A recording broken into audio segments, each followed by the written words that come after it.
the Globetrotters and the Dunkers. Olson of the Dunkers makes a fancy shot over Pablo Robertson's head for 2 points. The score is tied 70-70. How much time have we left, Granny? 8 seconds, Meadowlark. We'll have to hurry. Sink it, Curly. What a shot! The Trotters win 72-70. Quick, Granny, warm up the bus. Take your showers, boys. The bus will be ready to go. According to the lawyer's directions, Bobby Joe, that must be your dear departed uncle's estate up ahead. I forgot I had a rich uncle. If he's your uncle, he probably forgot to put you in his will. And my nephew, Bobby Joe, will be guardian of my estate for 1 day. Then donate it to the city for a free hospital.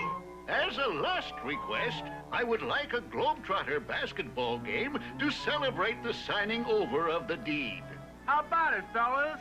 We'll be glad to do it. And we can donate the proceeds for hospital supplies. What about me? Didn't he leave me anything? I'm his trusted accountant, and I'm also a nephew. To my crooked, book-juggling nephew Snidely, I leave absolutely nothing. What? Well, I'll get the estate yet, and before the day is over.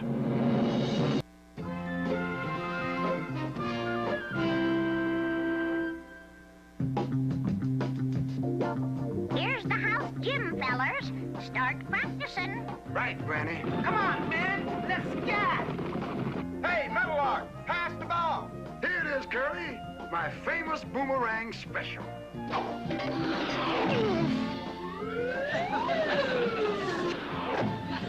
Nice shot, Dribble. You made a basket. Look at those trotters practicing for the game. Little do they suspect what I have in store for them. What's your plan, Mr. Snidely? Yeah. What are you gonna do, Mr. Snidely? I'm going to give my dear cousin and his friends a farewell banquet. And when it's over, the estate will be as good as mine. Come on, we've got to see a man about a potion.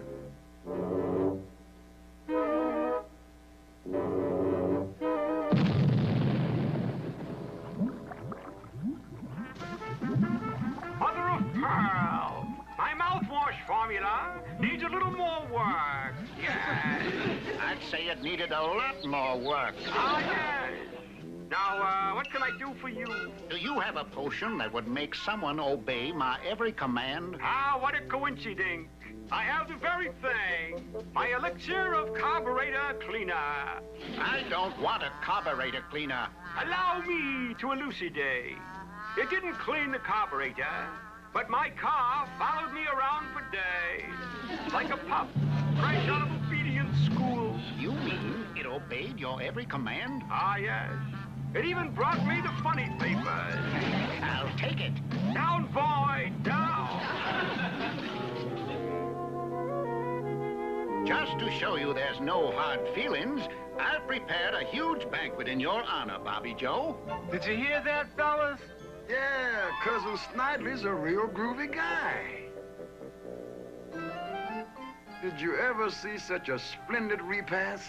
I hope we'll always be friends, Cousin Snidely. I'll drink to that, Bobby Joe, with a glass of tomato juice. But first, let's close our eyes and wish success for the new city hospital. Okay, I'm wishing. Now to put this obedience potion in Bobby Joe's tomato juice.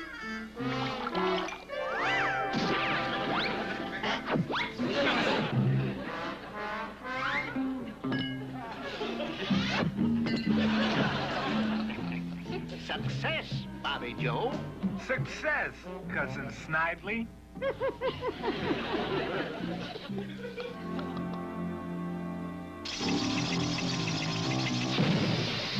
What's the matter with Bobby Joe? You shall obey my every command. Understand? I understand. Twister, throw them out. Yeah, boss. Oh! Ooh! Oh! Oh! If you guys don't leave, you know what I'm gonna do to you? No, big mouth. What? I'm gonna tie you in knots. Oh! Oh! Yeah? Then what, fathead? Then I'll bounce you off the floor. I think we'd better leave before we all end up like pretzels. Right, Granny. Hey, wait for me!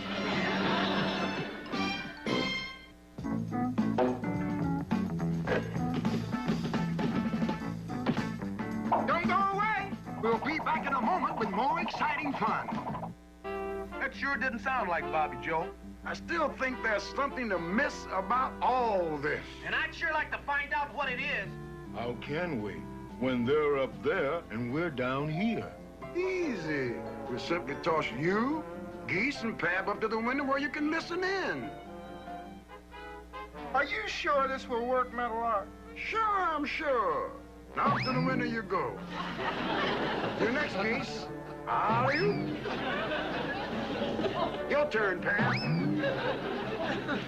That obedience potion is working beautifully on Bobby Joe. After the game is over, I'll order Bobby Joe to sign over the estate deed to me. Your plan is working great, boss. All right, let's have it. What did you hear at the window? Snidely fed an obedience potion to Bobby Joe. Then after the game is over, He's ordering Bobby Joe to sign over the estate deed to him. He can't do that, can he? I'm afraid so. Unless we can get Bobby Joe out of the house and give him an antidote. And I have a tailor-made plan on how to do it. See who's at the door, Crusher. Yeah? How do you do? I'm Stitch the Tailor, and this is my partner, Mr. Sew. Good day, sir. What do you want?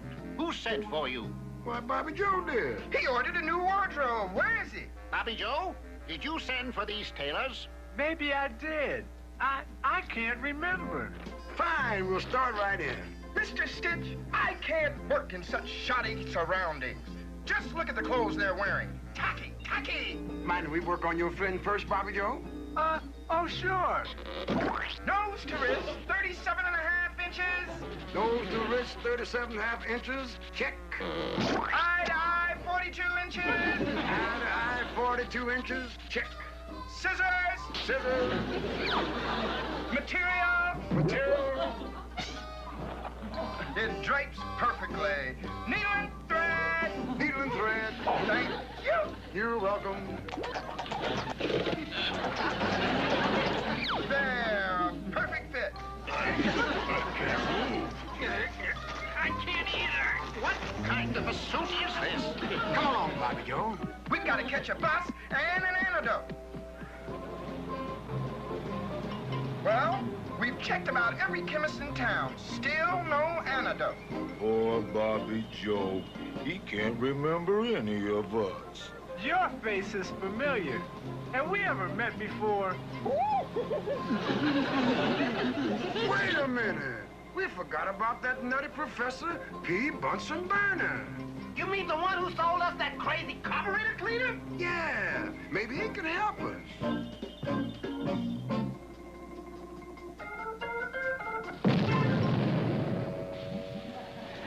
Drat, my mouthwash formula just won't do its thing. About the antidote, Professor. You were saying... Ah, yes, the antidote. Here, try one of these. Thank you, Professor. What is it? My new formula for tire blowout patches. Unfortunately, they turned out fudge brownies instead. Professor, what about the antidote? It'll take time to work one out. We don't have the time. the game's supposed to start any minute now. Professor, you'll have to come with us. What for? I don't play basketball. You're going to cook up an antidote for Bobby Joe.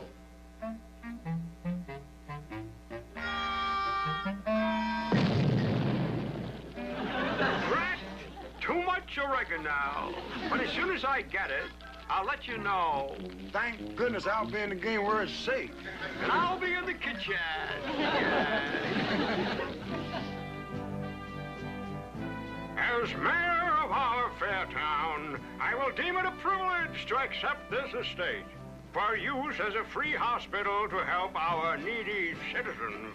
And now for the start of the charity game featuring the Globetrotters versus the All-Stars. Okay, play ball.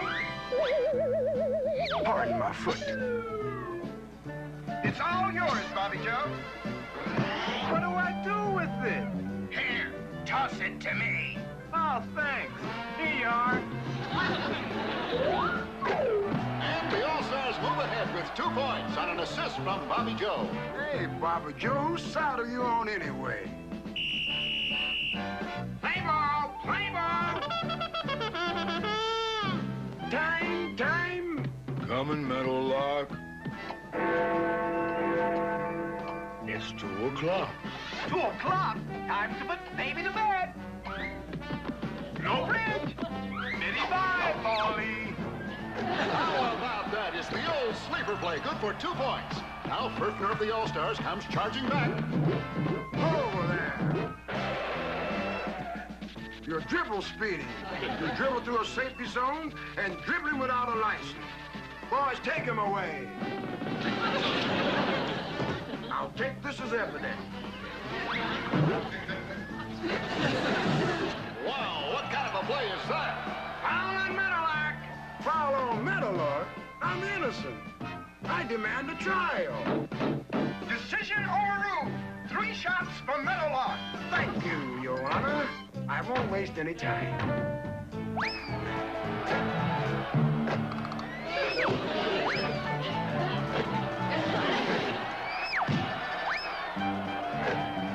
What a fast 3 points. Here comes Mazurowski of the All-Stars. And what a shot.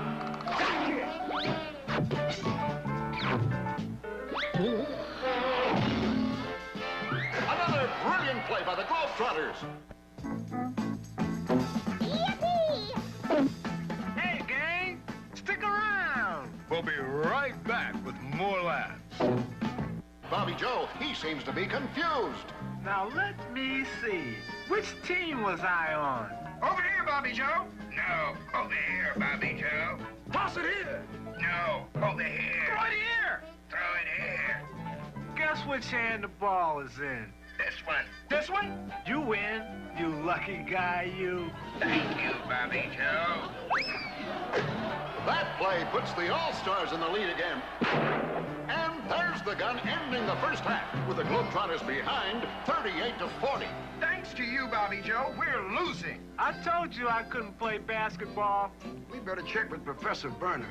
We need that antidote for Bobby Joe and fast.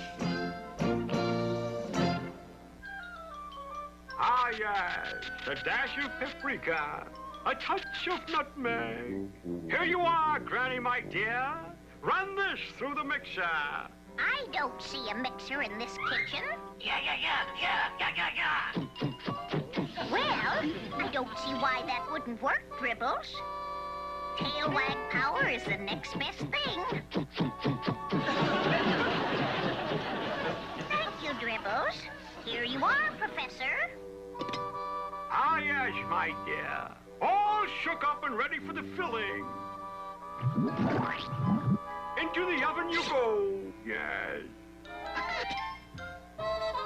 10, 9, 8, 7, 6, 5, 4, 3, 2, 1. Blast off! Ah, success! The antidote is ready! Well, Professor, any luck? Surprise! Happy birthday, Bobby Joe. Is it my birthday? I don't remember. Sure it is. Come on, try a piece of cake. I hope it's not another fudge brownie. If it is, we're sunk. It's delicious. Working, Professor. Of course, my dear. There was never any doubt. Hi, fellas. How's every little thing? Hi, Dribbles. Where you been? Back to normal. Now we can go back and win the game. Get me out of here. The game's half over.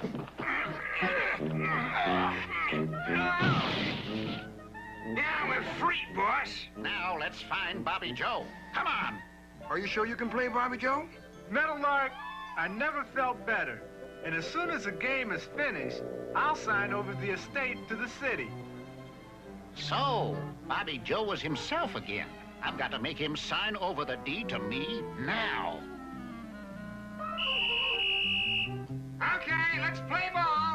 tip-off is about to start for the second half of this exciting game between the Globetrotters and the All-Stars. Oh, Mr. Bobby Joe, could I have your autograph? Sure, Sonny. Be happy to. There you are. Oh, thank you, sir. You've just signed over the estate to me, Cousin Bobby Joe. Hey, Meadowlark! Snidely tricked me. He has the deed. Don't worry. We'll get it back before this game is over. Rolling, rolling, rolling. Soul, soul, all right. Once upon a rolling river, she used to be the queen of the run. Now she's an old deserted riverboat, rocking in the noonday sun. Just a little paint and polish. Watch the lady make the scene. Pretty soon we'll be together, rolling on the River Queen. Look out now! Come to the River Queen. Hurry, children. Come to the River Queen. All aboard now. Come to the River Queen. Get together, rolling, rolling, rolling. Keep on rolling. Soul and soul. Keep us rolling. When you hear the whistle blowing, I'll meet you at the dock of the bay. Leave your worried world behind you. The Queen is coming your way. Don't forget to bring your sugar, your banjo and your tambourine. Making love and making music down on the River Queen. Everybody now, come to the River Queen. Hurry, children, come to the River Queen. All aboard now, come to the River Queen. Get together, rolling, rolling, rolling, no, no, soul and soul and soul. Keep us rolling, right on the river.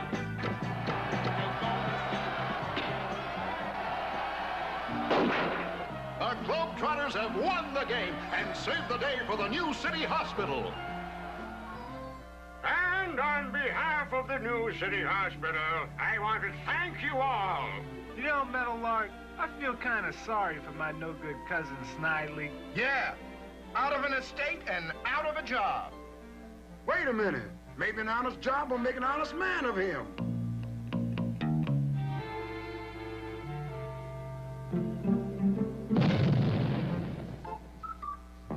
Your mouthwash formula didn't work, Professor. Double drat. I'll get it right if it takes me forever. Professor P. Bunsen Burner and Cousin Snidely should make a good team. I have a feeling those two will go places together.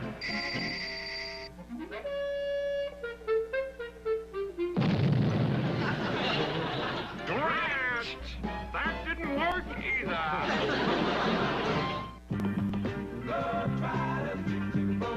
Oh yeah, Globetrotters, come on, going around the world and coming home again. Stay in your jammies. Sid and Marty Croft's HR Puffin' Stuff is coming up next, here on TV Land's Super Retrovision Saturdays.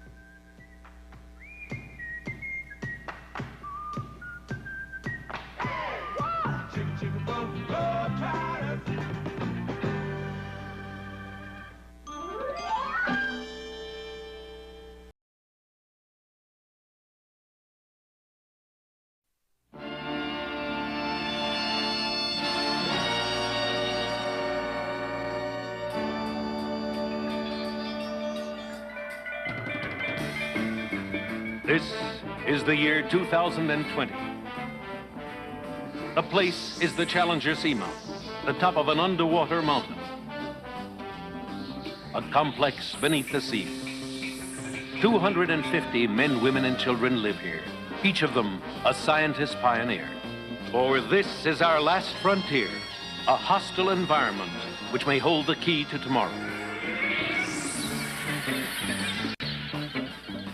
Each day, these oceanauts meet new challenges as they build their city beneath the sea. This is SEALAB 2020.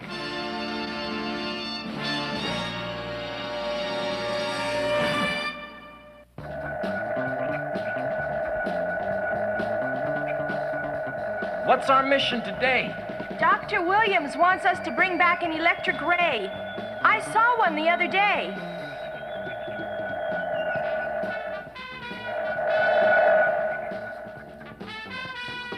Make sure those connections are tight. Signal as soon as that drill hole is finished.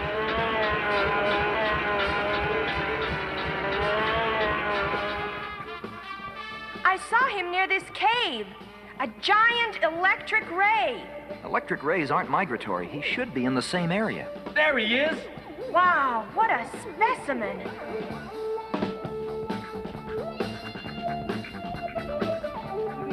Be careful. He can give quite a jolt. Don't get too close. Okay, set the charge. That should do it.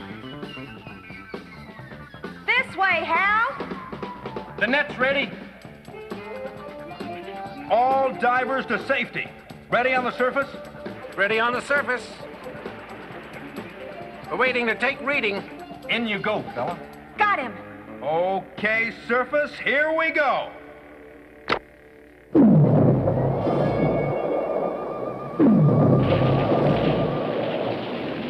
Shockwave! Hal! Hal, are you all right? He's opening his eyes. Hal, you okay? Yes, I think so. What happened? We were bagging the electric ray. The explosions. Your attention was diverted and you touched the ray. Wow. It was like a ton of bricks fell on me. We'd better have Dr. James look at you. This ought to hold him. We should find out what caused those explosions. After we get you back to SEALAB, and then we'll check it out.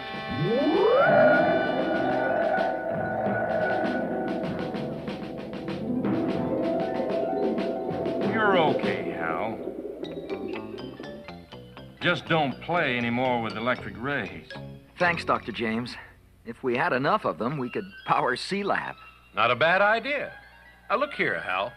The purpose of our experiment is to try to discover just how nature makes electricity. Now watch this light bulb. Lights up, goes off. Lights up, goes off. Somebody's been planting explosives in this area. Hey, be careful with that equipment. You're the ones who should be careful. It's stupid to use explosives underwater. Who are you? We're from SEALAB. You've no right to use explosives on Seamount.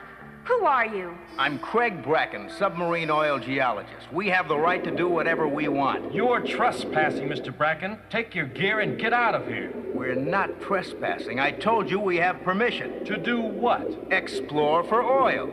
And it looks promising. You mean you plan to drill underwater on Seamount? That's right, miss. Right where you're standing is going to be one large underwater oil field. We're not going to let you pollute this area. I told you we have permission. From whom? From the people at SEALAB. From SEALAB? We have trouble, Dr. Williams. We do? There's a gang of men out there blowing holes in the ocean floor, doing oil explorations. Now, take it easy, Ed. How come they're still looking for oil? We have atomic power. There aren't enough reactors for all the world's needs. Oil still supplies 50% of our energy. Now, forget about oil. How about this energy? Look at the effect we're getting from the electric ray. How can we forget about it, Dr. Williams? They said they found promising signs and are going to start drilling. Oil companies do 1,000 explorations for every field they put into operation. But Seamount isn't open to oil exploration. That was yesterday. You mean you knew about this? Right. They got permission to explore. Now, I told you to forget it.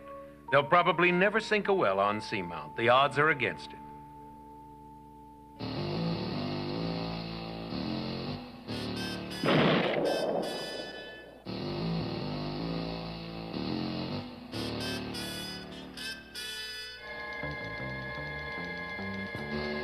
All right.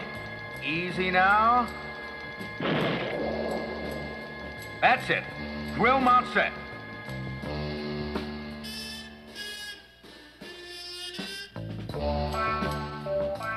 All that activity is sure disturbing our marine life around here. Like I told you, this area is going to be one large oil field.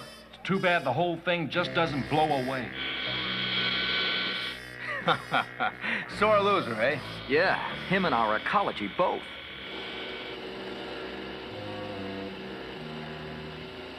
Ed, what does this mean? Just what it says, Dr. Williams. It's my letter of resignation. We're not going to accept it. You're too valuable, and we've spent too much time training you. You can't walk out on SEALAB. Why not? You sold out, didn't you? Ed, life consists of compromises. There can be no compromise with ecology. Suppose there's an oil spill. It would jeopardize all the work we've put in down here. Ed, listen! I don't want to listen. I just want to get out of here.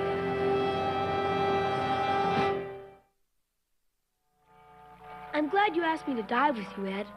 I want to kind of say goodbye to some of my friends. I won't get in your way. Thanks, Bobby. Let's go. Mrs. Thomas, you've got to find him. Explain. It's pretty mad. How do you explain away possible pollution, Dr. Williams? Let's give the oil company a chance. Maybe there won't be pollution. Just find Ed and convince him not to resign. I'll try. But like I said, he's pretty mad and pretty hurt.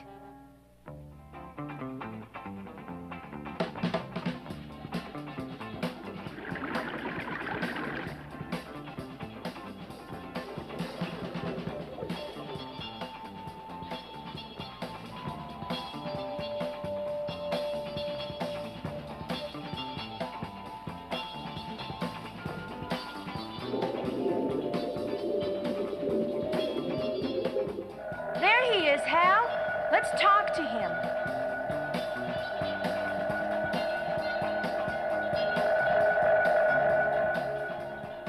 Hey, we're supposed to be in the middle of an electric ray experiment. Come on. You know I sent Dr. Williams a letter of resignation. I'm through. That's why we're here. We're not going to let you resign, Ed. How are you going to stop me? Well, we could put the decompression chamber out of commission so you couldn't go to the surface. Well, it's nice to know that you guys care that much. But I've decided. Wait a while. Gail's got an idea. The last time she had an idea, we lost 2 scooters. Now, listen. Why don't we find them another place for their oil field? What are you talking about, another place? What do they care where the oil comes from as long as they get oil? That makes sense. We find them a field far enough away from SEALAB, and they can't possibly do any harm. And shockwaves will travel faster through oil-bearing sand and shale than through plain rock. So that was the reason for those explosions, to create shock waves. Right. No doubt they had a boat on the surface and monitored the shocks with a seismic instrument. Well, do I understand that only shallow explosions are necessary, Mr. Jones? Right, Gail. How could we read the results? There are some portable seismographs in the storeroom. Good, we'll get one. Thanks, Quincy. Good luck. Quincy, we just received word from the earthquake station in Anchorage. Activity is starting in the Alaskan area. Thanks, Greg. I'll report to the captain as soon as we get more information.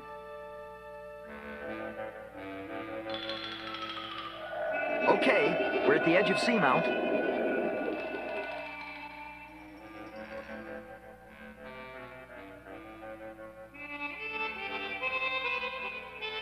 If we can locate some near-surface oil, we'll be in business. First, we'll get these small charges buried. Ready here, Hal? Here too, Gail. Don't forget to activate your electronic detonator. I'm ready. It's all set. Let's go. Clear the area.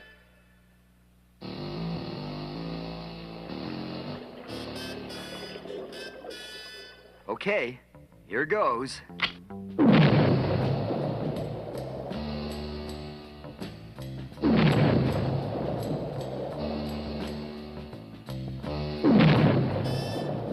I've got it.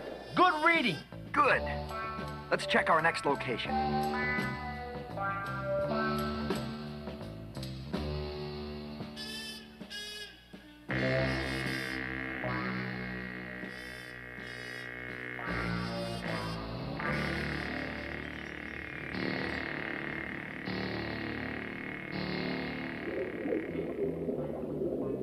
Okay, all drill units ready. Stand by. Power on. Start drilling.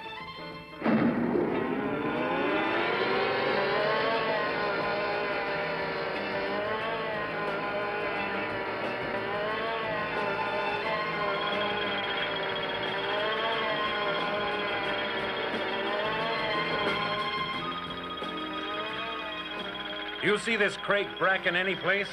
I think he's at the next rig over there. Well, gentlemen, beautiful, isn't it? Mr. Bracken, I'm Dr. Williams from SEALAB. I have a strange request to make. Please hear me out before you answer. Always willing to listen, Dr. Williams. My assistants have spent the last 2 weeks exploring for oil. We've found positive evidence of a large oil field just a few miles from Seamont. Bully for you, but what's that to do with me? We were hoping you could switch your operation to that area. You must be kidding, Doc. Look at what we have going here. You're asking me to shut this down? Yes, we are. It would be too expensive. Whatever it would cost to transfer your operation would be a small price to pay to ensure the safety of SEALAB and all it stands for. And we're giving you the location of another oil field, expecting nothing in return. Except your cooperation. Sorry, Dr. Williams, we can't afford the time. What we can't afford is pollution from this oil field. Easy, Ed. Look, young man, you've nothing to worry about. This oil field is foolproof against accidents. Nothing can happen. We've tested the system many times. This is SEALAB standing by. Come in, Earthquake Station 7. This is Earthquake Station 7 at Sitka. We're having unusual activity from what had been considered an inactive volcano. We also have indications of secondary effects underwater. And are sending this early warning on the possibility that, should there be an eruption, seismic shock waves and a tsunami of enormous energy might come your way. Thank him, Sparks, and ask that we be kept informed. Thank you, Earthquake Station 7. Please keep us informed. Out. What do you make of that, Quincy? A volcanic eruption can produce a tsunami or giant wave, but the thrust might not be in our direction. And if it were? That wave could contain the force of a dozen atomic bombs. Inform all stations that we're on standby alert. Ed, I know how you feel. At least we tried. Not hard enough.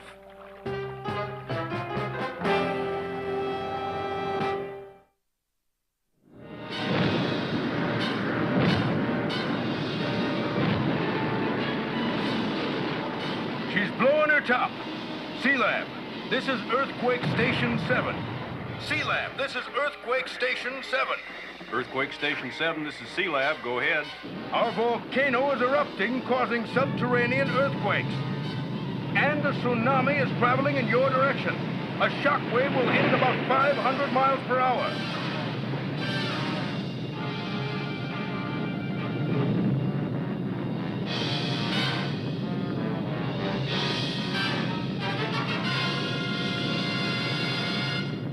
Sound the alert, Sparks. Paul, we've got to be ready for anything. Let's take care of personnel first. Exactly. I want everyone inside SEALAB on the double. Those oil people, they might not know anything about the danger. I'd better warn them. Okay, but I want you back inside, too, within an hour. All divers, this is SEALAB. Return to base immediately. This is a red alert. Let's go, Sally.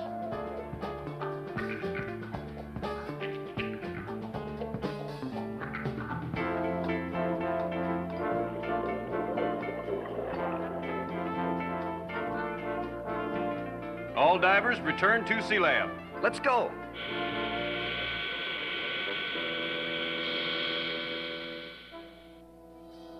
Dr. Williams, you did your duty, and I thank you for your warning. But now I have things to do. I wonder if he really believes me. Okay, Hawaii, we read you loud and clear. Thank you for the information. Out. A tsunami hit Hawaii. Luckily, they were warned in time and there were no injuries. Are all our people inside SEALAB, Captain? Yep, all secure. What's a It's tsunami.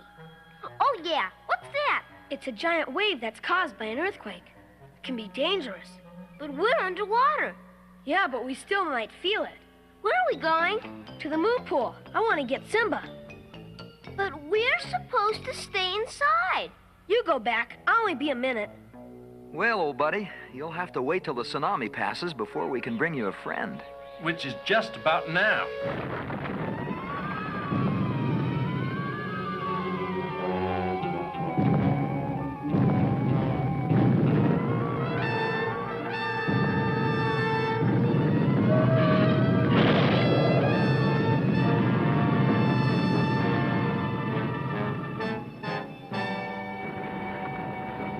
The surge is shaking SEALAB pretty bad. How? Bobby went to the moon pool. Oh, no. You'll be safer inside, Simba. Come on. Everybody okay? Sure.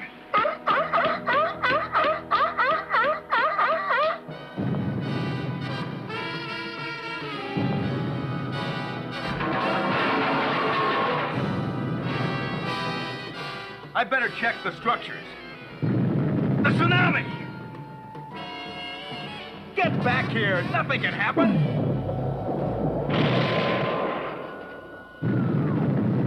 It's too heavy to move. Get help from SEALAB.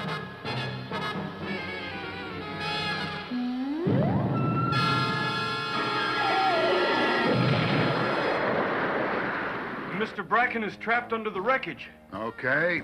Get back to him with a reserve tank. Repair crew ready? Repair crew ready. Then move out. The oil spill is drifting toward the kelp beds. If that goo hits, it'll play havoc with our whole environment down here. But oil is lighter than water. Won't it rise to the surface? Eventually. Right now, the current is taking it toward us. All our years of work could be ruined. Like I said, Dr. Williams, we didn't try hard enough. We'll get you out of there, Mr. Bracken. Sorry, Doctor. Guess I overestimated my technology. Don't worry about that now. I think we can stop the oil from spreading for a while. They're catching the oil in that plastic cover. It's an oil balloon. They'll have to tie that oil balloon down or they'll be lifted out of here. Your leg's pretty badly banged up. Better get you to the SEALAB clinic. First, I want to see these oil leaks stopped. We'll take care of that. Just tell us how. A shock tore these wells open. A shock should close them. Explosives again? Yes. Shaped charges. You mean explosives that direct their blast towards a specific spot? Right. You place charges all around the spill and explode toward it. I'll stay and direct the work. Sorry, Mr. Bracken. You're going to SEALAB for medical attention.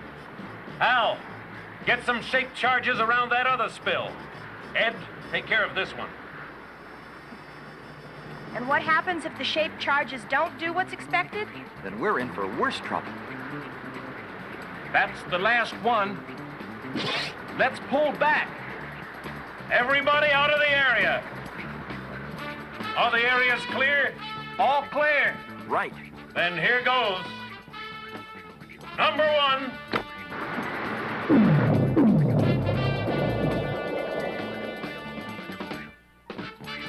Number two.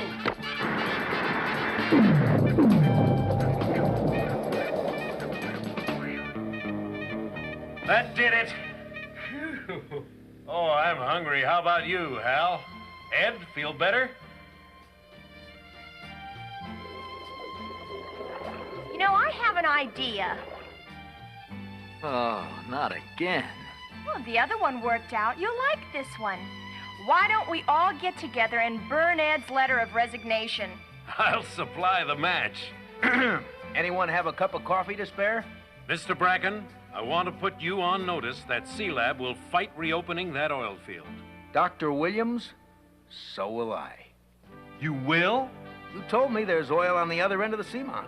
But you said it would be too expensive to explore. If it's far enough from SEALAB so that harm would be minimized if there were an accident, that's where we'll go for our oil.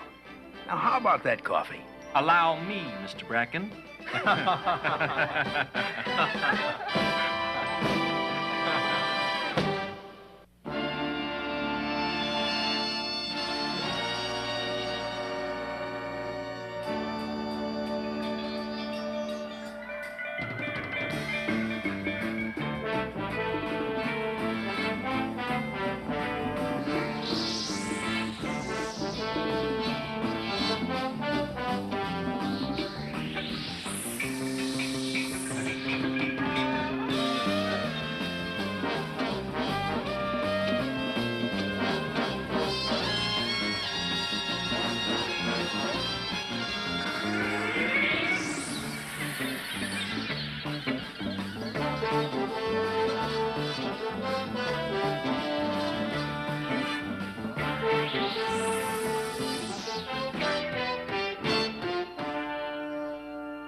Come gather around me, space travelers surround me. Hark now to the ballad of Rockin' Robin Hood. I may well confound you, astound you, spellbound you with heroes and villains, the bad and the good. Watch now as our rockets race here from afar, for now with our Robin we live on a star. 3, 2, 1, blast off! Band of brothers marching together, heads held high in all kinds of weather. With fiery blast the roaring rockets rise, beyond the earth, beyond the skies. At the side of Robin take a stand, with the gallant leader of the band. Send a joyous shout throughout the land for Robin, Robin Hood.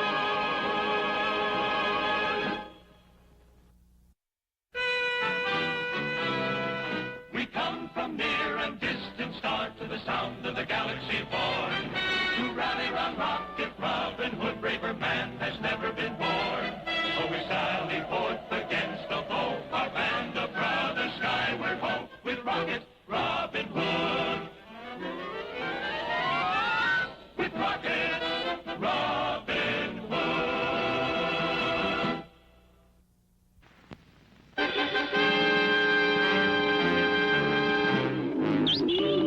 In the far reaches of outer space, Rocket Robin Hood and Will Scarlet come to the end of an unsuccessful hunting expedition on the rugged, desolate surface of an uncharted asteroid. I'm afraid we won't find much in the way of game in this forsaken place, Will. I agree. We've nothing around here to shoot at but each other. Hold on there, you varmints. Reach for the sky before I pump you full of lead. Reach for what? I think he said the sky. Reach, I says, and when I says reach, you reaches if you want to stay healthy. Oh, well. That's better. Now talk fast. Who are you? What are you doing here? What are you doing with them bows and arrows? What are you? A couple engines? Just a moment now, friend. Before we answer your questions, I think you ought to introduce yourself. Introduce myself, eh? All right, tenderfoot. Jesse James is the handle. The toughest, meanest, straightest shooting outlaw ever to saddle a bronc. Jesse James? The name strikes fear to your heart, don't it, boy? Jesse James. Jesse James. Oh, yes, Jesse James, the ancient earthling outlaw. Then this eyesore must be his direct descendant. You betcha. The end of a long line of Jessies, and the roughest of the lot. The fastest gun in the Western Hemisphere. Fastest gun, you say? Well, my friend Robin here happens to be the fastest bow in the universe. Fastest bow? Phooey.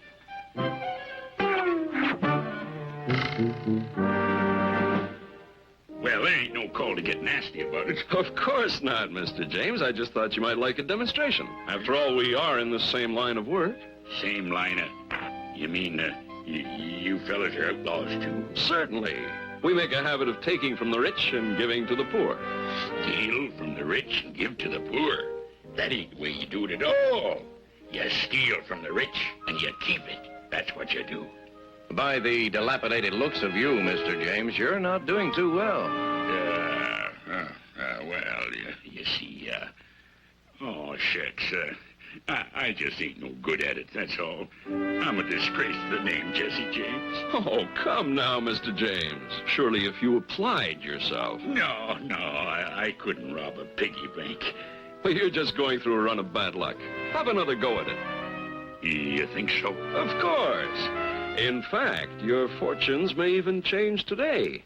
The interplanetary stagecoach is due along here within the hour. A stagecoach, you say? By thunder, a stagecoach.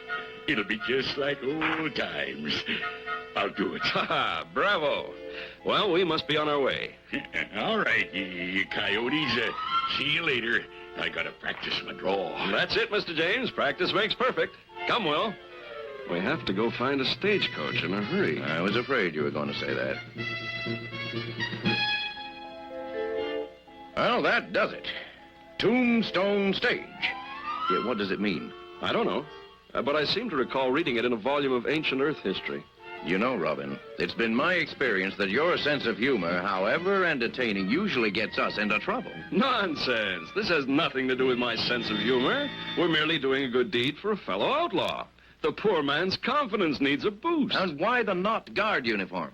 Oh, I just thought since we're to be the villains in this piece, we might as well dress the part. Here's yours.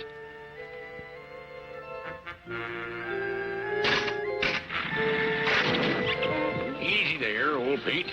You'll be riding pretty soon now. What's that? Must be the stage. There she is. It's the... Well, I'll be sat in cactus. They's some fancy stagecoach. And, Prince John, this is an unnamed asteroid which just moved into this orbit. It doesn't look like much, but there is the possibility of vast mineral deposits. I compliment you on a thorough inspection tour, Sheriff. Come on, partner. Let's go get him. What is that object on the radar screen? I don't know, but whatever it is, it's coming straight at us. Battle stations! All alert! Battle stations! Come on, Pete. Oh, buddy. Come on, horse. Attaboy. Whoa there. Pull up, you mavericks. This is a hold-up. Whatever it is, the silly-looking thing's attacking us. Yahoo! Giddy up, Hank. Jesse James, rise again. Range 140. Fire! What in the name of Wyatt Earp was that? Bet they got Bill Hickok riding shotgun.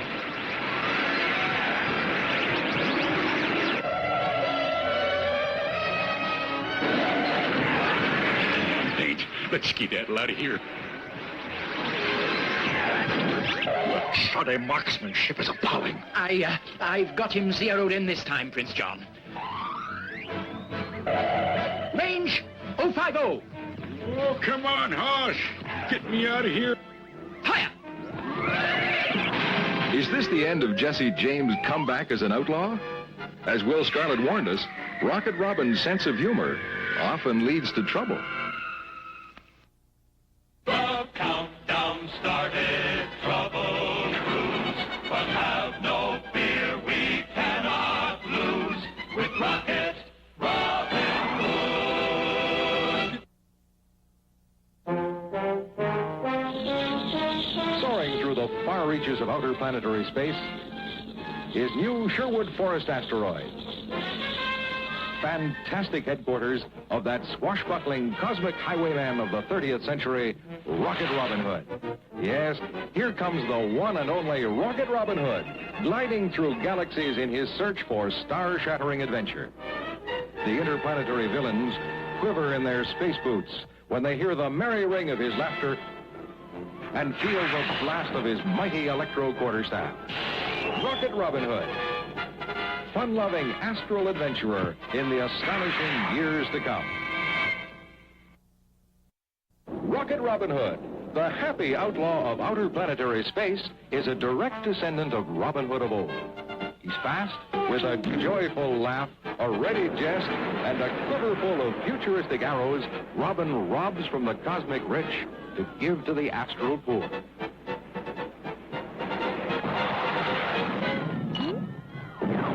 He's fun. He's fantastic.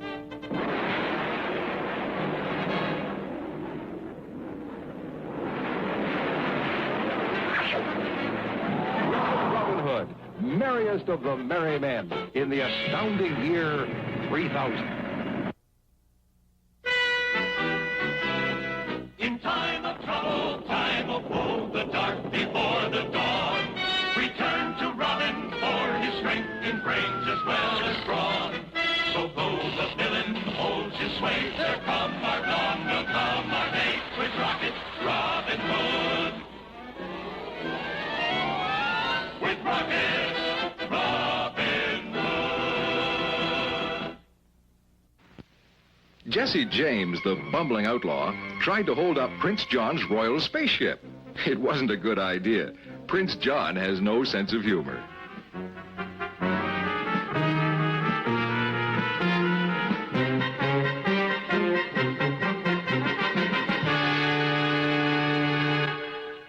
That takes care of him. Go down and see if you can find him. If he can still talk, I'd like to find out what the old fool was up to. According to my calculations, he should have come down right about here. Ah, yes, there's the wreckage of that stupid-looking spacecraft he was riding. But where is he? I'm up here, you bushwhacking bunch of saddle tramps. And it's lucky for you that I am, too. If I could get my hands on you. The man wants to get down. Oblige him.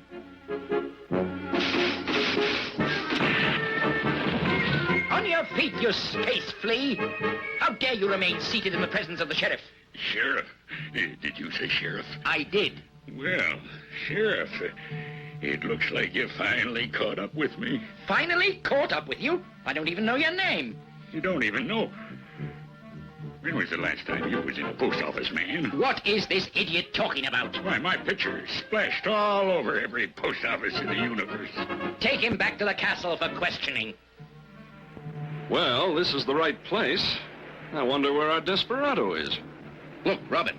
That looks like the ruins of that space steed of his. Oh, we'd better get a closer look.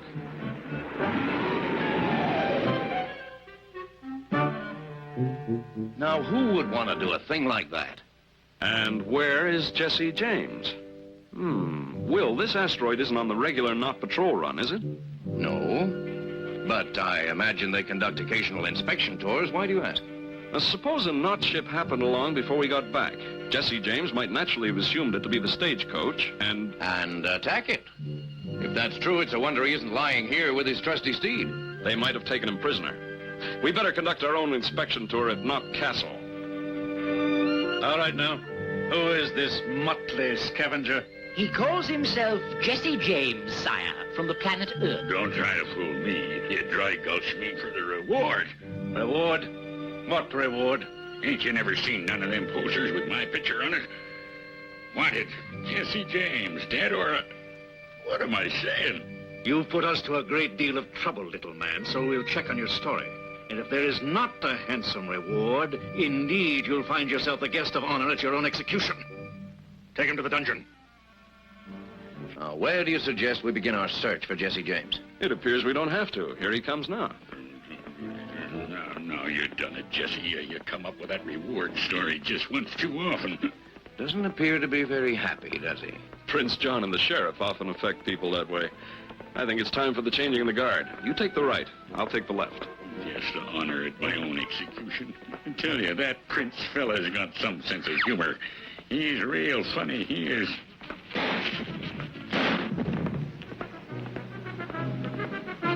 I tell you, this here outlaw business is enough to drive a man to sarsaparilla.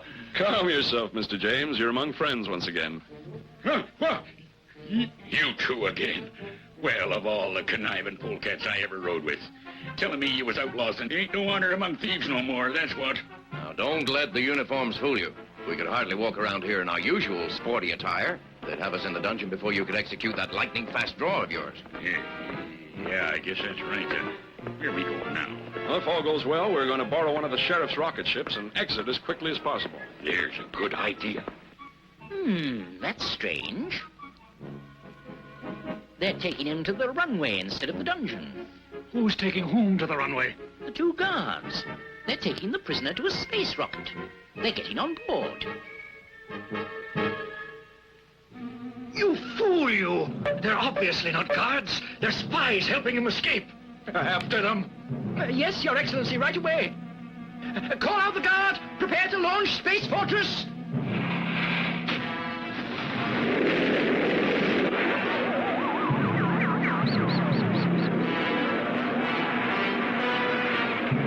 Now, that wasn't hard, was it, Mr. James? It ain't hard, but it sure is hair-raising. They're sending a space fortress after us. We should be able to outrun them in this ship.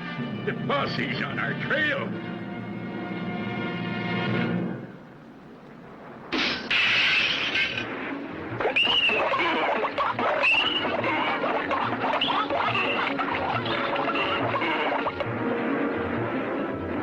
I really wish you hadn't done that, Mr. James. You just destroyed our rear view monitor as well as our fuel tank.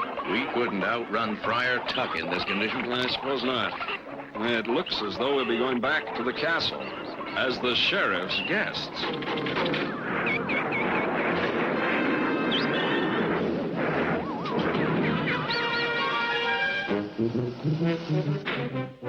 Having been captured by the wicked sheriff's posse, can Robin and Will possibly hope to avoid joining Jesse James at the execution ceremonies?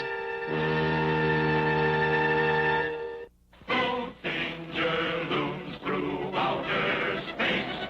No villain stands up face to face with Rocket Robin Hood.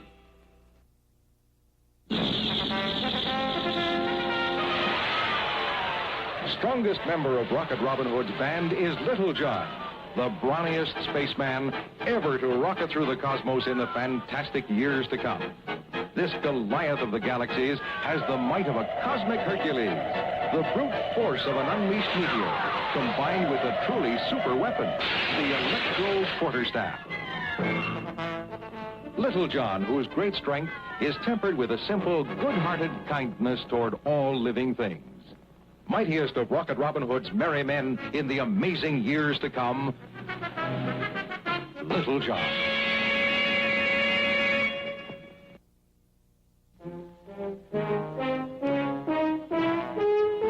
When the problems of Rocket Robin Hood call for heavy thinking, then it's time for the one and only Friar Tuck to come to the rescue.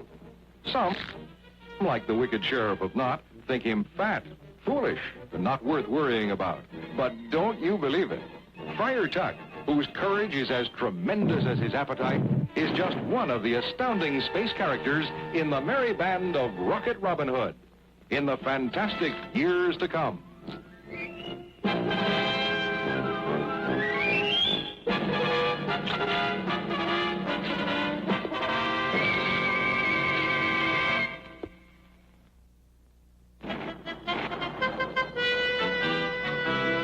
The villain thinks he has us now, you'll soon be on the run. Our systems now are A-OK, the battle shall be won. So watch our rockets roaring by as Robin's men light up the sky for Rocket Robin Hood. For Rocket Robin Hood. With a single shot, Jesse James has put a speeding rocket ship out of commission. Unfortunately, he, Will, and Robin were in it at the time, thus placing them at the mercy of the sheriff.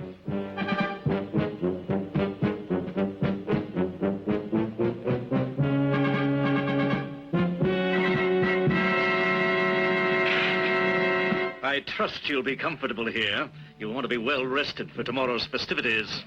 I'm in your debt, Rocket Robin Hood. Tomorrow's highlight was to be the routine execution of this mangy vagrant.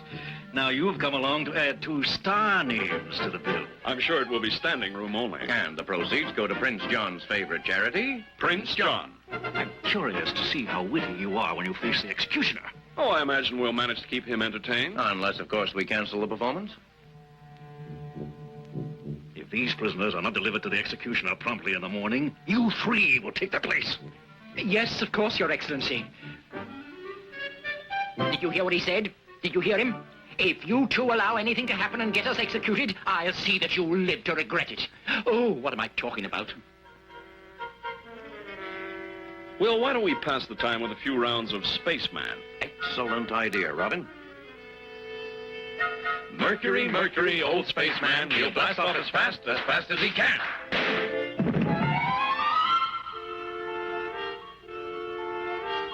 Mercury, Mercury, old spaceman, he'll blast off as fast as he can.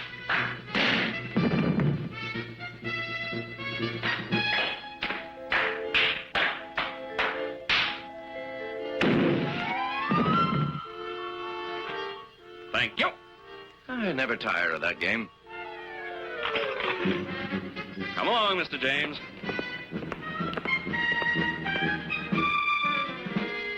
This fellow doesn't deserve to be a colonel.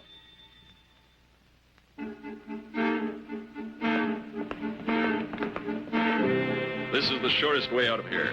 And what are we waiting for? Let's mosey. Not just yet, Mr. James. We have some important business to attend to. Important business? What's more important than getting out of here in one piece? If you'll just keep your eye on the exit, Mr. James, we'll be with you in just a few minutes. Signal us if anyone happens along. Nice fellers, but flightier than a herd of buffalo.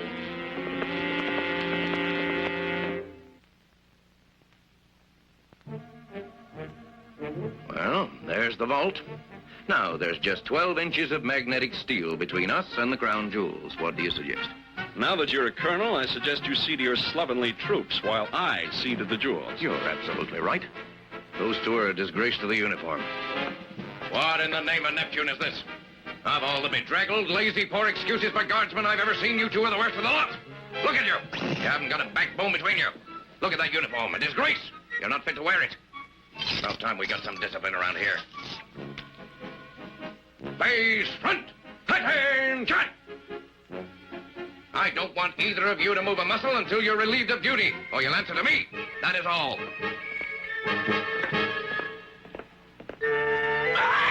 Please control yourself, Mr. James. Such enthusiasm could attract attention. What do you mean, sneaking up on a feller like a pair of prairie dogs? I apologize, of course, but we could hardly go clomping through the halls at this late hour. The guardsmen need their sleep.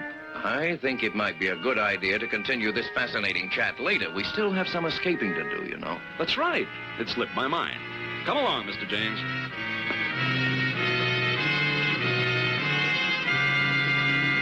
What do you think? No.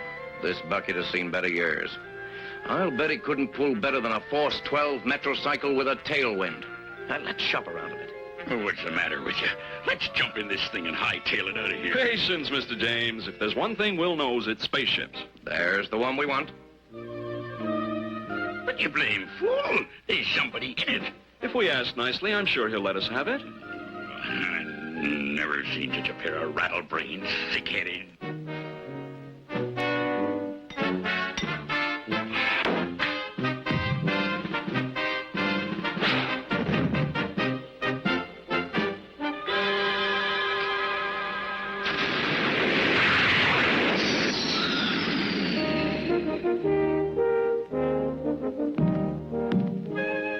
This way, Mr.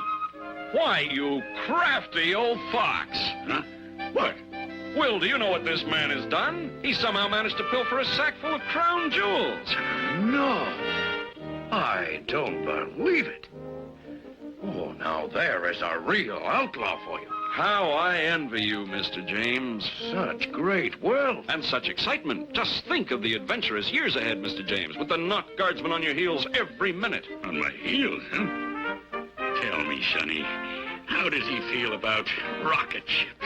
Oh, this? He'll never miss it. I tell you what, you keep the jewels. I'll take the ship. But, Mr. James, where are you going? Straight. That's where I'm going. I aim to leave this yar outlawing business to brainless young locoweeds like you. Adios.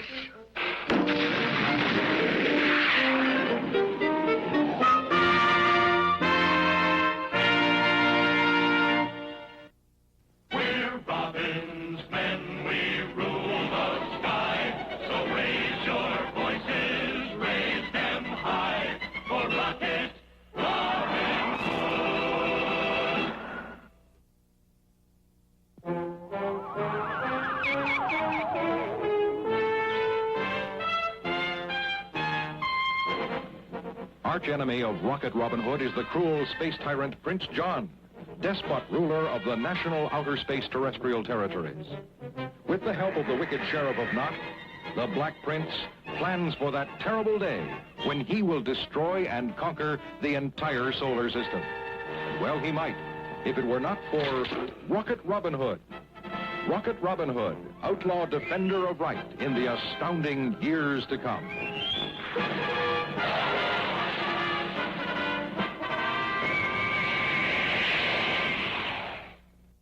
Band of brothers marching together, heads held high in all kinds of weather. With fiery blast our roaring rockets rise beyond the earth, beyond the skies. At the side of Robin, take your stand. With the gallant leader of our band, send a joyous shout throughout the land for Rocket Robin Hood. Band of brothers, shoulder to shoulder, none dare defy us, none were any bolder. Sound the horn in every astral glen to rally round our merry men. We stand with Robin to the end. The joys of freedom to defend is the place to be on the side of the free with Rocket Robin Hood.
The world's smallest superhero, Mighty Man. Boo-boo. Hi there.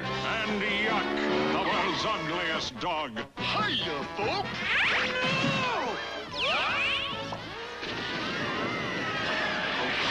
Gee, they don't make clocks the way they used to. It's Mighty Man and YUKK. That's us. No! YUKK, don't listen! I told you not to lift your house.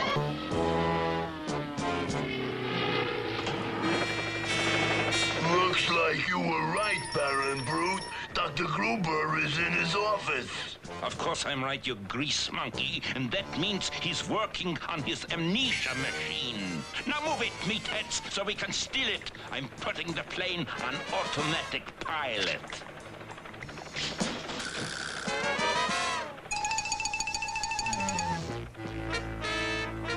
The amnesia machine, grab it! What is going on? Who are you? Got it, Baron. Dr. Gruber, you'll forget what's just happened. I'm going to use your amnesia machine on you. Well, gentlemen, can I help you? No, you've helped us plenty already. Come on, oafs, get back to the plane. I wonder what they wanted. The Aero Corporation space shuttle contract is as good as mine.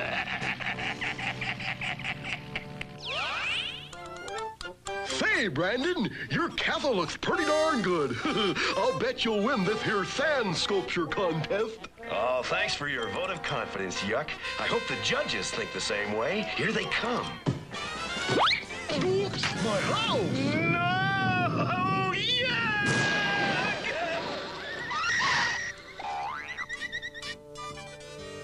Brandon, what did you do to your sand castle? Here comes the judges, you know. Well, we're all settled. This sculpture is the best. Congratulations, sir. You've won the contest for your excellent sculpture of a man. For me? Oh, gee, I don't deserve it, but I'll take it. Yuck, you've really done it this time. I know, see? I won. Boo, boo, boo, boo, boo. Brandon, it's the hotline. I can't answer it here. Follow me.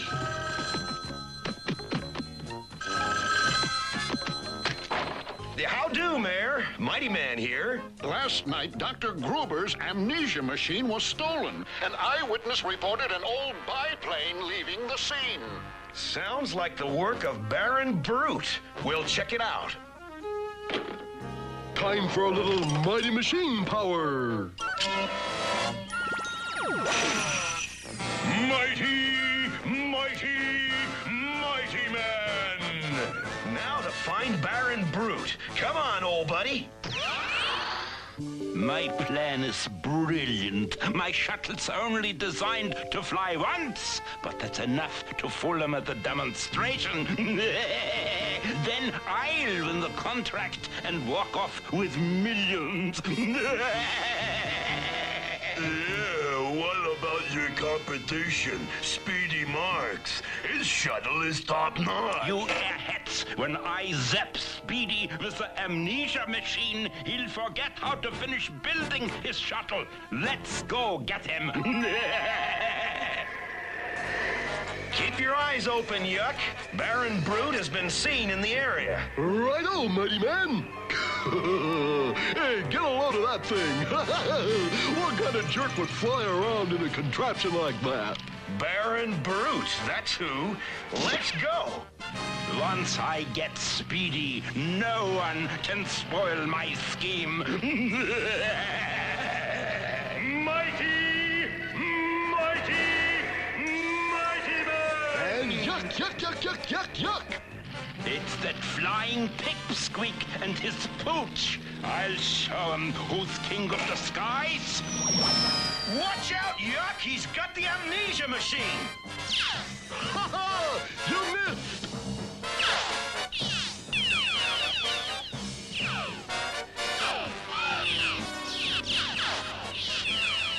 Hey, can you take it easy, MM? I'm getting a little air sick. Sorry, big pal, but you wouldn't want to get zapped and lose your memory. Oh, I don't know. At least I'd forget I was sick.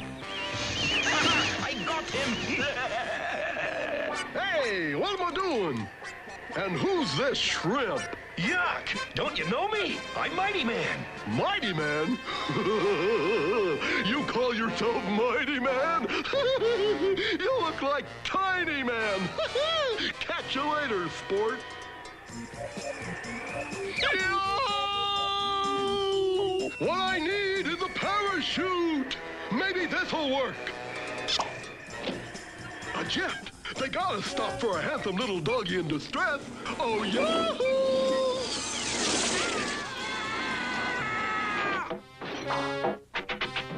Gee, you'd think they'd seen a monster or something. Yuck! I'm coming! Boy, for such a little guy, I must admit you come in handy. We're going to the Mighty Cave to restore your memory, Yuck. The Mighty what? What's this guy talking about, anyway? We're here. Speedy Marks hangar. You turkeys know what to do. Speedy, what do we work on next? The engine's on the wing. This shuttle's got to be in top shape for tomorrow's demonstration. Oh, my office phone. I guess I better get it. Good. He's answering the phone. Now I can zap him. Yes, I'm Speedy, Barks, Speedy, I did it! The $1 billion contract will be in my hands tomorrow. We're done with the wing, Speedy. Now what? Wing? Maybe we should move it over a bit. What's he talking about? It's his shuttle. He knows what he's doing. All right, old pal. We're gonna get your memory back with the Mighty Memory Restorer. What do you mean? I have a memory. I just can't remember it right now.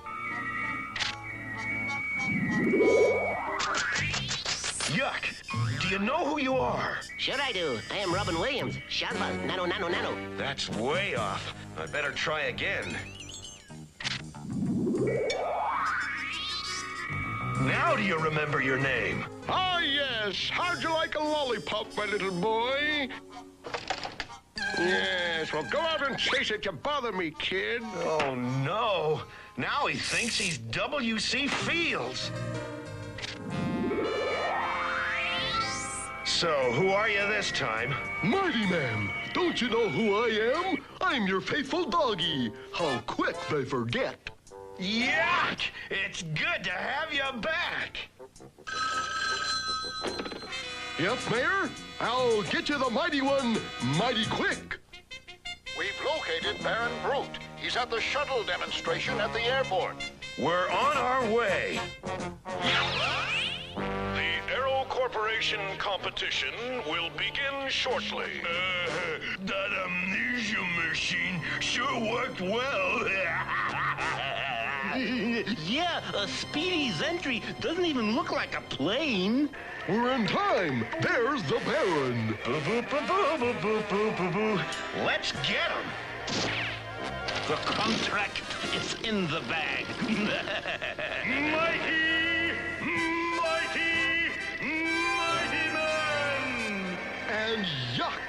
Hey, how'd those two get here? I'm not waiting to find out. What about us? Baron, where you going? Speedy, I need to borrow your shuttle to catch the Baron. Time for you two to retire. Ready! Whoa! I'm going backwards. Well, I can't let a little thing like that stop me.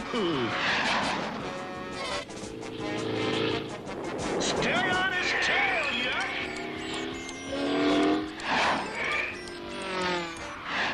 That crane gives me an idea. Yuck!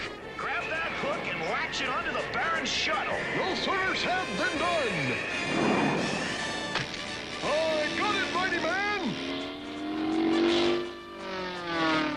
This isn't going very fast.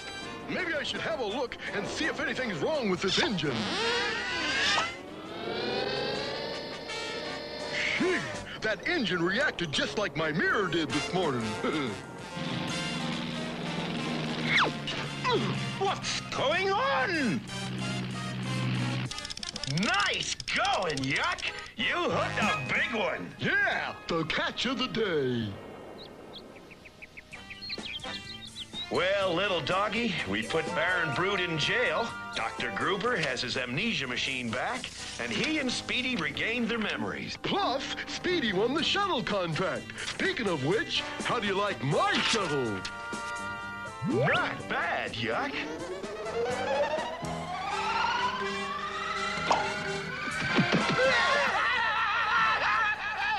Yuck! Get your house back! Don't worry, I'll get it. Come on back, little plane. Oh, come back. Don't you go so far. Come on. What a romantic night, Brandon. That it is, Angie. That it is. Oh, if only we could be alone somewhere. But Angie, we are alone. Except for my good old pal Yuck here. Your privacy is secure with me on guard, mighty man. And yours too, Angie. Call him off. Oh, down, boy. Hey, let's have a little decorum. Okay, you old furry buddy? It's hopeless. They're inseparable. Brandon, look! Ahoy there, beautiful people! Prepare to be boarded! You're about to take a bath in Beach Bum's crime wave!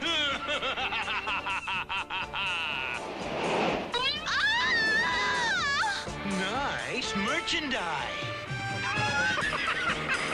Oh, well, I've got to be going!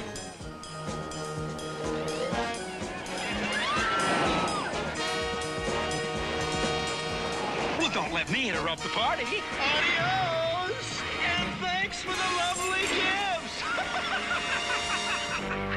Hurry, Yuck. Bring out the mighty machine. Ready or not, here it comes! Mighty Man! Hey, Mighty Man! You forgot something! Me! Stay and guard the ship, Yuck. I'll handle our surf-riding pirate. Well, he's certainly equal to the task. But what if Beach Bum is even equal?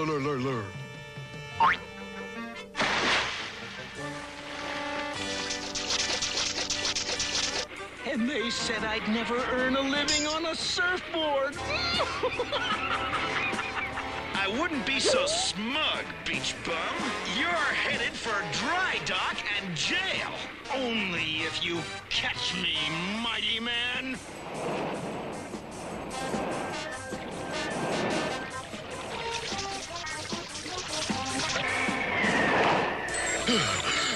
By the time we catch him, I'll be in shape for the Olympics. End of the line, Beach Bum.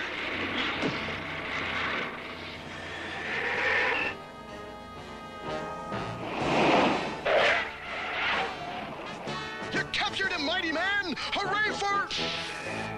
you! Let me out! It's dark in here!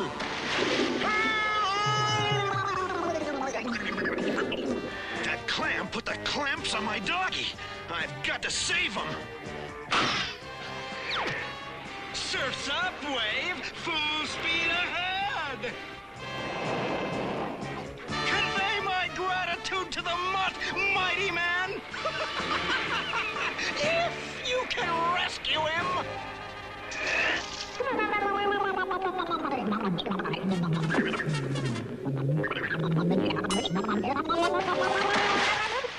Let me out! I have my whole life ahead of me! Let me out! Take off your doghouse, Yuck!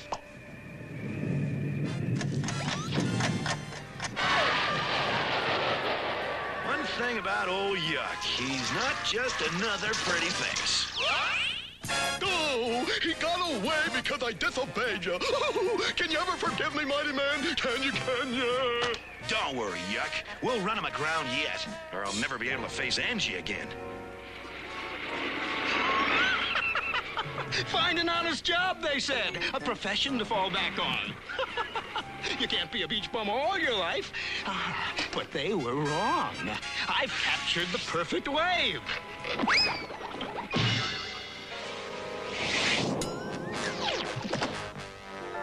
And soon I'll be the richest man alive. Because my wave goes where I go. Everywhere.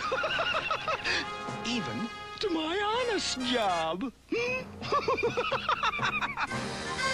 We can't let Beach Bum take us by surprise again, Yuck.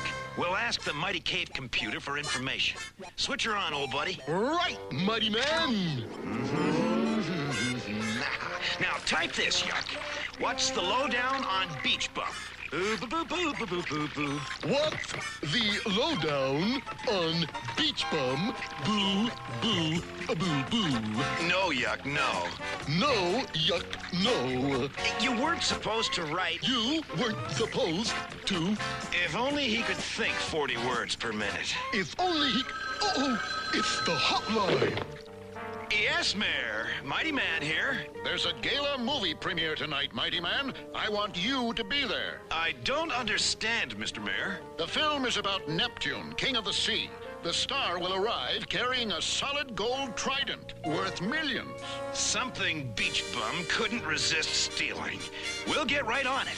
Good. I'll speak to you later. My accountant's in the office. Now then, shall we... Sorry, Mr. Mayor. I got a split. But we had business. It can wait.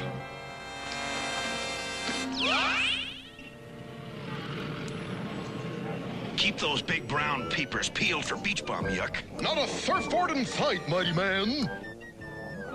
I hope he hasn't seen through our disguise. Are you kidding? Why, my own mother wouldn't recognize me. I'm not too late, am I? Have the stars arrived? Is the trident here yet? I smell salt water. Perchance, have you been swimming recently? What? Hey, what's the matter with you, woman? Stay away! Keep your nose to yourself! Yuck! What was all that about? Oh, just a fault alarm. Probably his cologne, salty.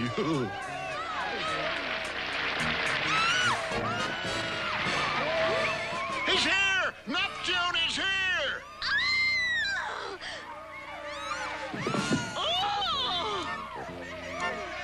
Oh, big deal. I bet I'm better looking than he is. It's a shame to spoil the premiere, but the trident must be mine.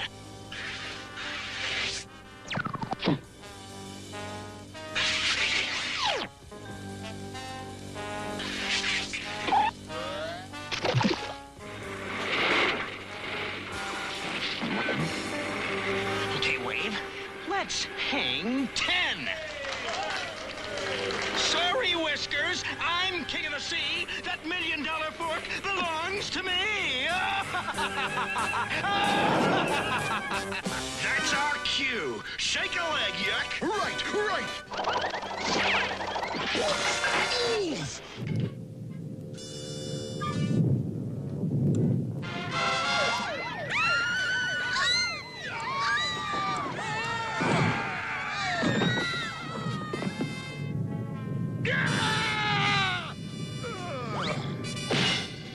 I knew it! I've got star quality! Why, my fabulous profile knocked them out. Yuck! To the mighty cycle. Beach bum's getting away. Boo, boo, boo, boo, boo, boo, boo. Throw in the beach towel, beach bum. You won't get away. I'm riding the wave of the future, mighty man. I can get away with anything. Better hurry, mighty man. I'm headed for the docks.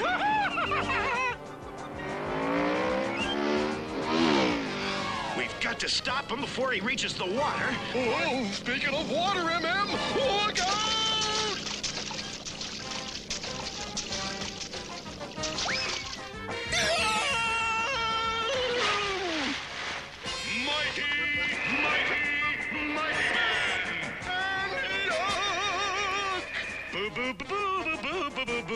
My mighty eyes just spotted Beach Bum. Hang on to your house. We're going down.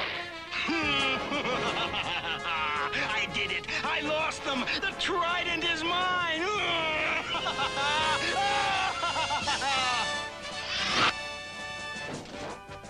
There he is! We cut him off at the pier! Surf's down, Beach Bum. Halt! Never! Leave it to me, mighty man! Even Beach Bum can't resist my good looks!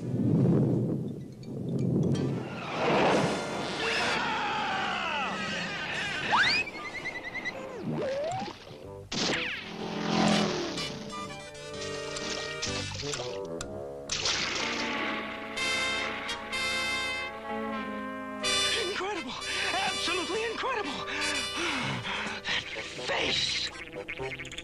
Yeah! The crowd at the theater had the same reaction. If you've got it, flaunt it. Right, mighty man? Boo, boo, boo, boo, boo, boo, boo, boo. I don't know, Yuck. I'm not sure the world is ready for that face.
Blast off for another exciting adventure in outer space with Scott McCloud, Space Angel, in the story of The Exiles.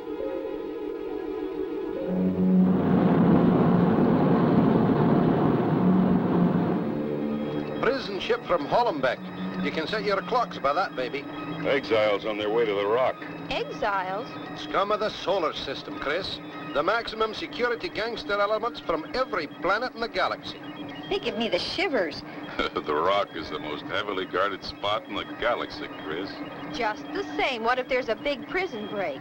Well, they don't furnish them with spacesuits, you know. Relax, Captain, and your crew will not be harmed. All we want is your ship. You'll never get away with this, low guy. Are you trying to tell me I don't know my trade? I'm a professional, Captain. Commandeering your ship is a necessary step in our plan for liberating the Queen and your other guests on the Rock. The Queen? She's your leader? But of course. You won't get away with this, low guy. Ah, Captain, but I will. You will see. But enough conversation. The Queen's expecting us. Take the captain below and release the prisoners.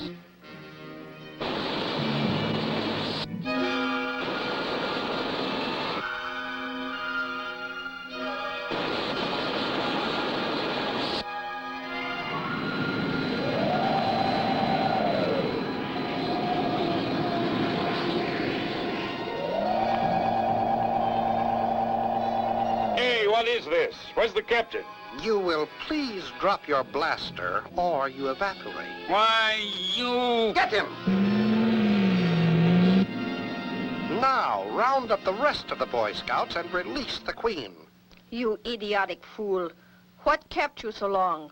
I've waited for months. We were unavoidably detained, Highness. They questioned us for months before transferring us to this place. Be quiet. General, apprise this bumbling imbecile of our plans. Her Majesty has conceived of a means of making a rocket invisible. An invisible rocket? Yes.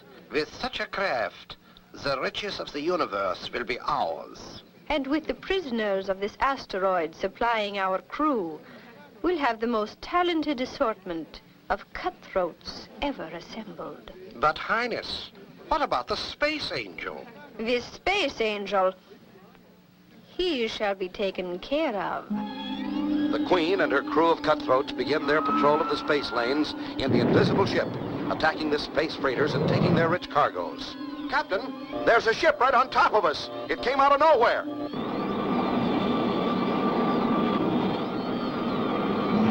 Hey, what did we hit? Pressure loss in engine room, sir. What in blazes is happening?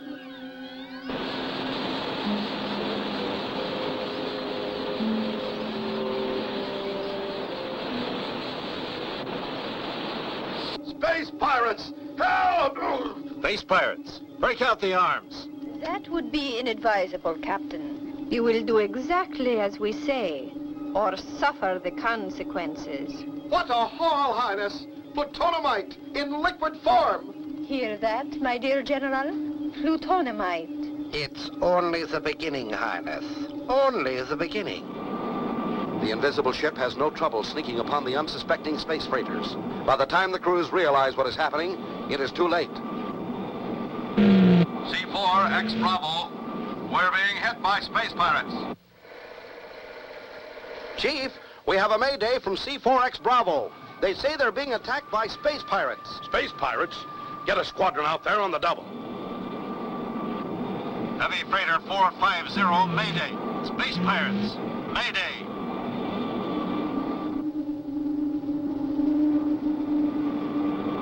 Tanker 100, space pirates, mayday, mayday. Space pirates? Not again. How many is that? 7, sir.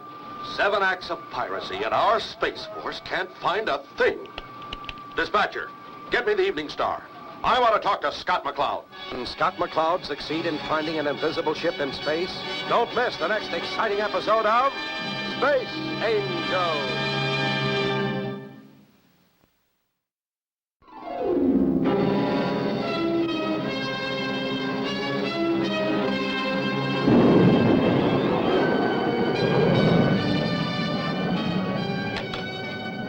Blast off for another exciting adventure in outer space with Scott McCloud, Space Angel, in the story of The Exiles.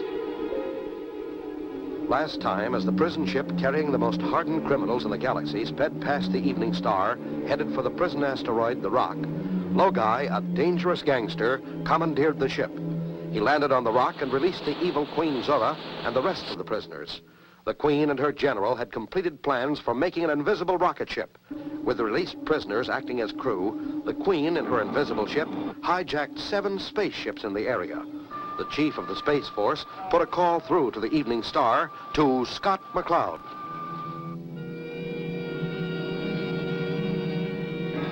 I'll get to work on it right away, Chief.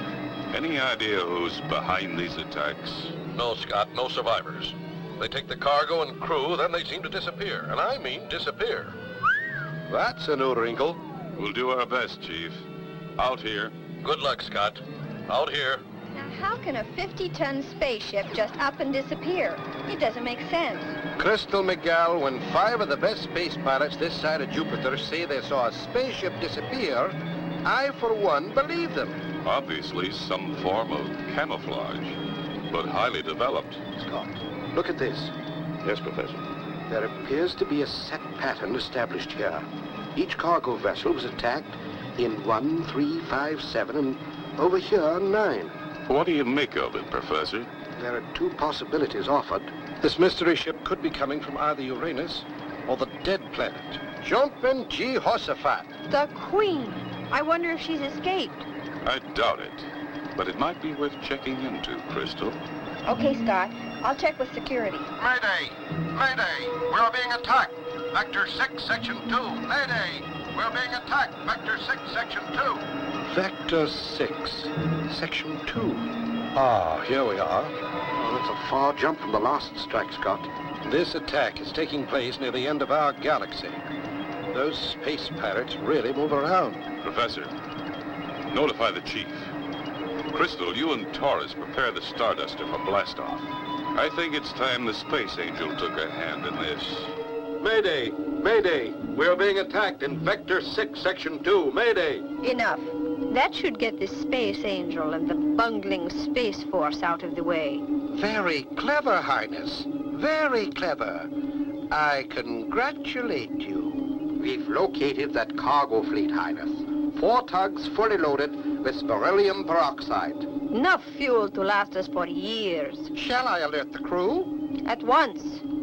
While the Space Angel is off on his wild goose chase, we strike.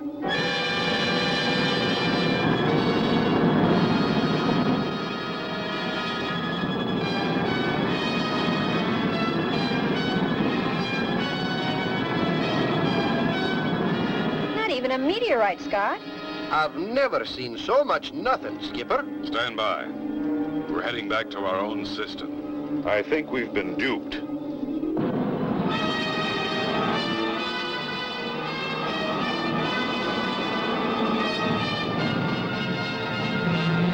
Shoot, you fools. Can't you see we're being attacked? And what, Captain, and what? Space pirates! Space pirates! Scott heads back toward the vicinity of the previous attacks. Scott, look! It's them, all right. Stand by. Get set for attack. Aye, Skipper.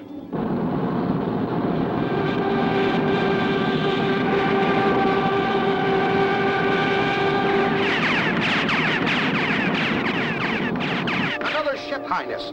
Look, it's the Starduster. Quickly, cut the lights and engines. What the? She disappeared, Skipper. What now? Keep your face in that scanner. We'll close on the area where the ship was. Highness, look. He's maneuvered alongside. He can't see us. The fool. He's blundered into a position where we can blast him into infinity. Ready all guns. Can the Starduster withstand a direct hit from the invisible spacecraft? Don't miss the next exciting episode of Space Angel.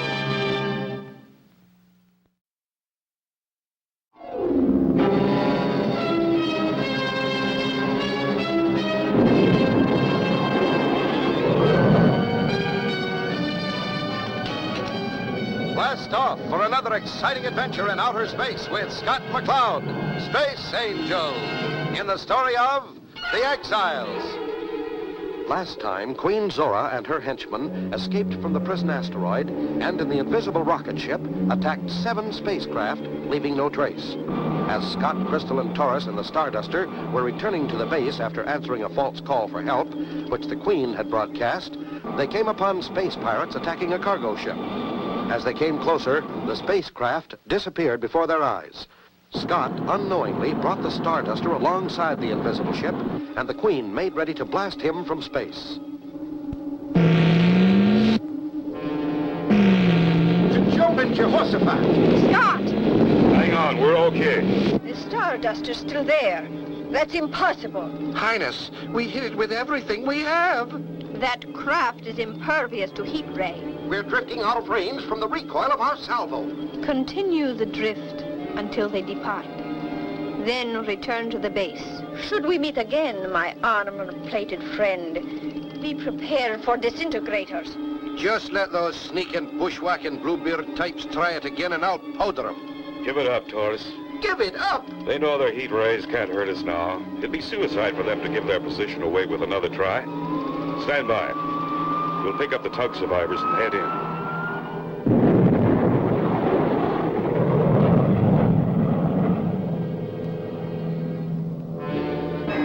A ticklish situation, to say the least. You mean you watched it disappear? That's right. Aye, and in the nick of time, too. I had him right in my sights. Scott, message from the chief. Evening Star here. Go ahead, sir. We have just learned that the Queen and her general have escaped from the rock. They've released the other prisoners and destroyed the communication system. I am convinced she is at the bottom of this piracy. If she's escaped, there's no doubt about it, Chief. This is the break we've been waiting for. Right. And you'd better work fast. Will do, Chief. We'll take off immediately for the dead planet. If the Queen's still using that hideout, we'll get word to you. Okay, Scott.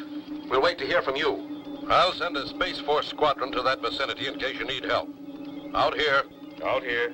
So, the Space Angel is coming to visit us, eh? That is good. That is very good indeed. You are to be congratulated, General. Discovering the Space Council's ultra-frequency allows us to obtain information that is indispensable. I am pleased, Your Highness.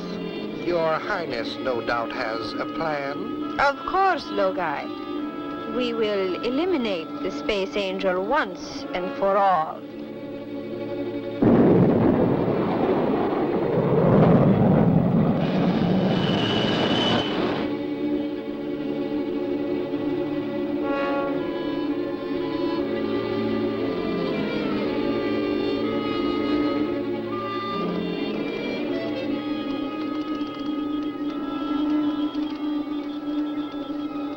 Prepare orbital pattern. We're going to leave the Starduster upstairs while we investigate. Leave the Starduster? But... Yes. We'll take the landing sphere. Not so much danger of being seen if they are here. Right, and we can always land the Starduster if we need it. Let's go.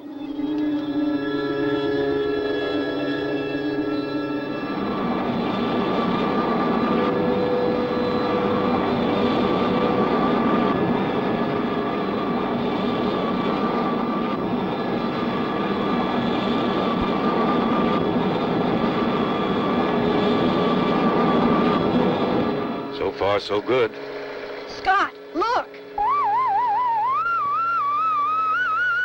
Welcome, Space Angel.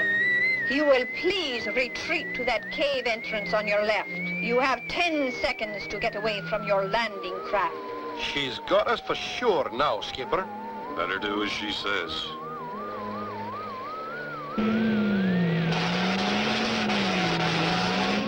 Oh, no! Our sphere! What now? What will happen when Scott and Taurus are taken before the evil Queen? Don't miss the next exciting episode of Space Angel.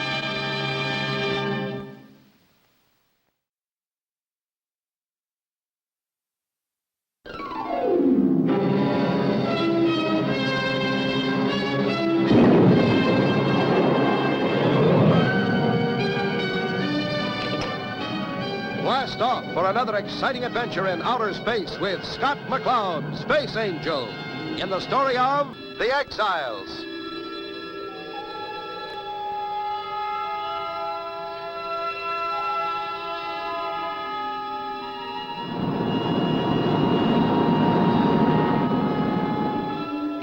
Last time, Queen Zora intercepted a Space Force message ordering Scott McCloud to blast off for the Queen's hideout, the Dead Planet. Scott, Taurus, and Crystal sped on their way. They left the Starduster in orbit and landed in a space sphere, where they were met and captured by a robot. So, Space Angel, we meet again. I have anticipated this moment for a long time. Can't anything stop your evil shenanigans? You pig. How dare you talk thus to our queen? Logai, that will not be necessary. The worlds of the solar system have been alerted, Queen Zora. Why go on? You can't possibly fight us all. It is your solar system that must beware. I now have an army of the most violent creatures from all your planets. They anxiously await the moment to attack. There are many among your peoples that they wish to meet. I see. You are a fiend. Steady, Chris. Highness, let's put them away. We have much work to do. Patience, Logai. I must savor this moment. You see, we shall never see these earthlings again. Throw them into the dungeon. I have a rather unique plan for getting rid of my guests. The 3 earthlings should appreciate such a unique experience. The switch, General.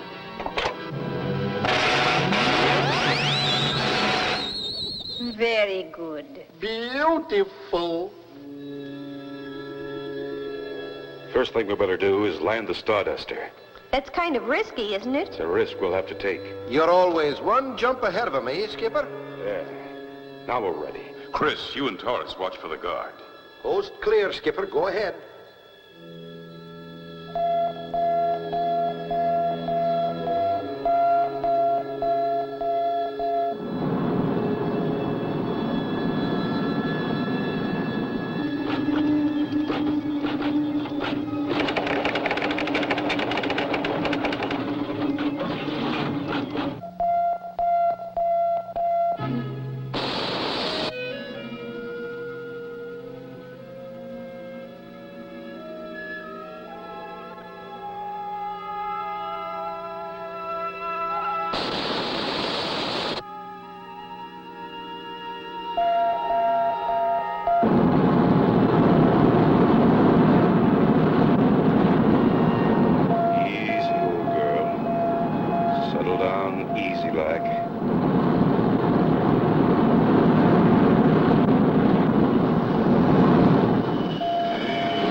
That's over. Good work, Skipper. I sure hope no one saw it land. Don't think they did. Or they'd have blasted it. Just let me at those bars. I'm afraid those bars are too big, Taurus, even for you. I'll use the hydro torch.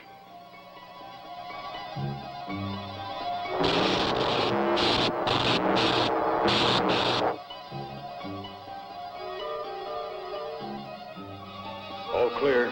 You two get to the ship. Taurus, get our weapons and come back here. Chris, contact the Space Force and stand by to lead them in. I'm going to do a little snooping.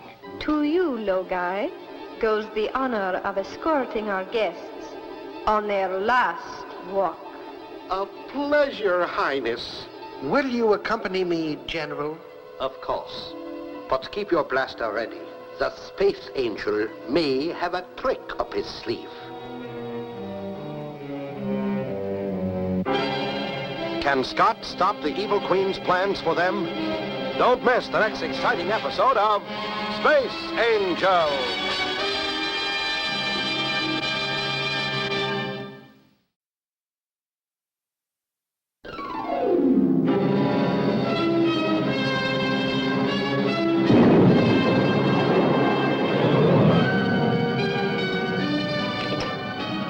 Blast off for another exciting adventure in outer space with Scott McCloud, Space Angel, in the story of The Exiles.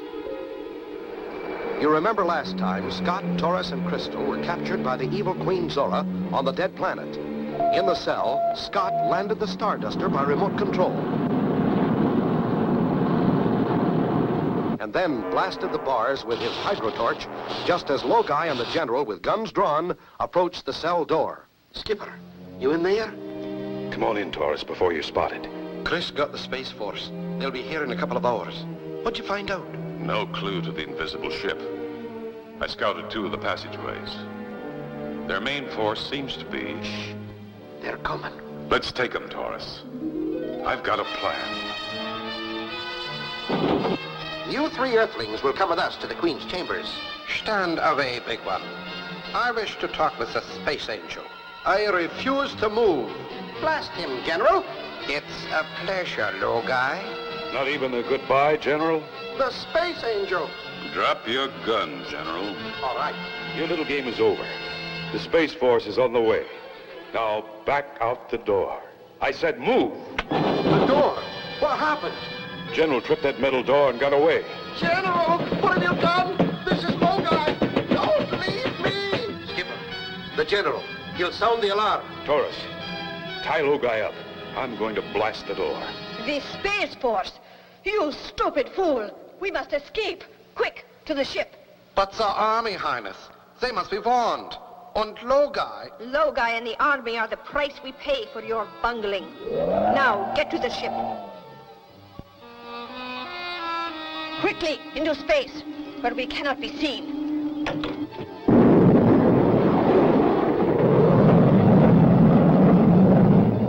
They're getting away.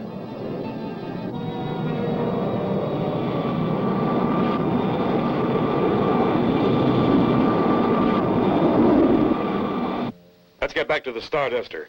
We've got to stop her.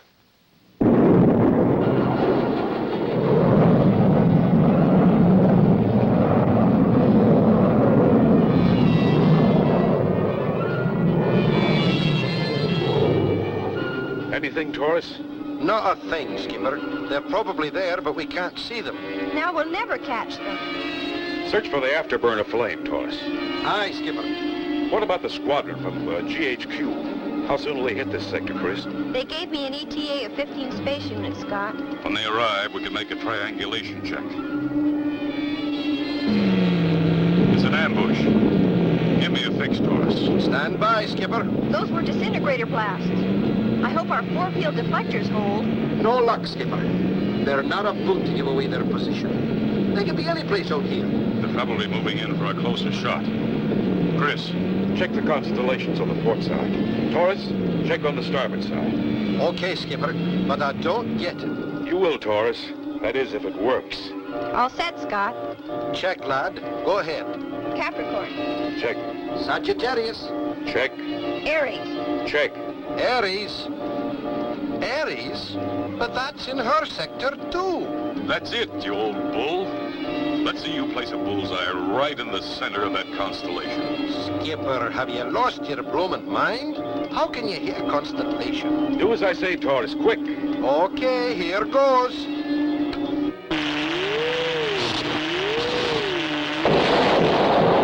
Jumping Great Danes! Good heavens! Scott, how did you know? Simple enough.